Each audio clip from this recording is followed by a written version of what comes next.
if you don't ask for something, like, how can you expect to get it? Like, it'd be nice. Sometimes you do get things, without asking. But, I mean, God damn, you got to have the balls to stand up and ask for things sometimes, We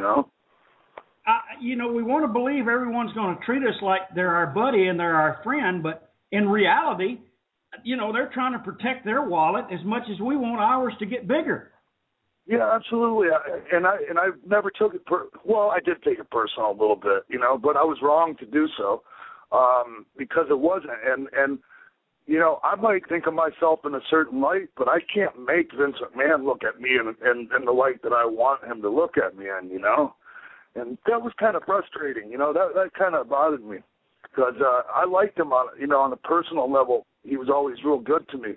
But I felt like he never looked at me the way I thought he should have, And looking back on it now, I can see why, because there were things that I should have done better, Well, there's water under both those bridges when it comes to Vince dealing with talent, and I've been on the forefront of not being so personal with him and not being so professional either. But but we're human beings. And we're out there killing our bodies. And I mean, I can speak for myself. I've been unprofessional many a time. Outbursts, in front of people, going off on Michael Hayes in front of everybody, or yelling at people. Like, I mean, that's bullshit. Like, that's not the way to handle it. But I just, I was kind of a bit of a punk at times, when I was younger. Well, when I broke into business, you were told everything's to be done away from the locker room and outside or away from the boys. But it wasn't us, the boys, that did it. It was the promoters who made us react the way that we reacted because they put us in a situation to test your ability. They test you mentally to the point where, I've cursed out a lot of office people, and I don't mind saying it. Yeah, well, a lot of times, I mean, they deserve the ass chewing. It's just like it should have been done in private, as far as like some of the ones I'm thinking of, Well, yeah. But for me, I had to do it on the spot. I had to do it on the spot because that's my personality type. I'm what you call passive aggressive. So, like, if I don't take care of it right then and there, I'm just gonna let it go. I'm a pussy that way. Well, yeah, if I can't take care of it like really, really soon, then it gets so big inside of me that it becomes like a volcano. Then it's an eruption. Yeah. Then I pull the dagger out and I start sticking everybody.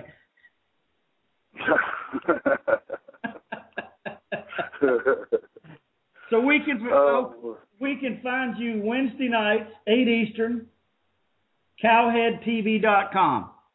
Yes, sir. Absolutely. And realxpac.com. Yeah. I should have probably made it therealxpac.com because my Twitter name is that, but for some reason I didn't. So it's just realxpac.com.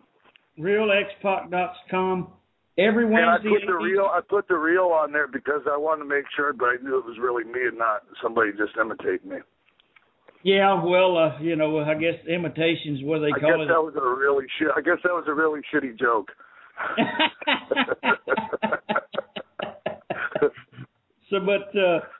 We got some news we're going to cover, and I really appreciate. Oh, there's one thing before you go I want to talk about because I did mention to you to tell Scott that I was thinking about him and everything he's doing is right now. He's on the right path.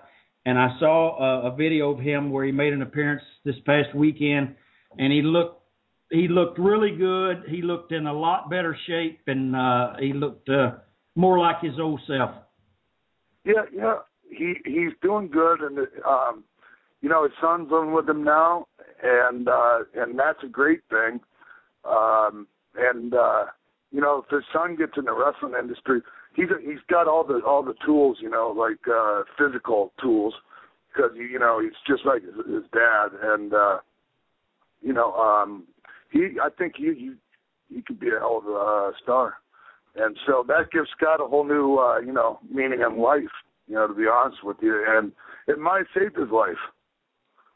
And I did tell him that you know, you sent, you know, your regards, and he was like he really was really touched by that, like that you went out of your way to do that. And you know, he wanted me to tell you thank you very much.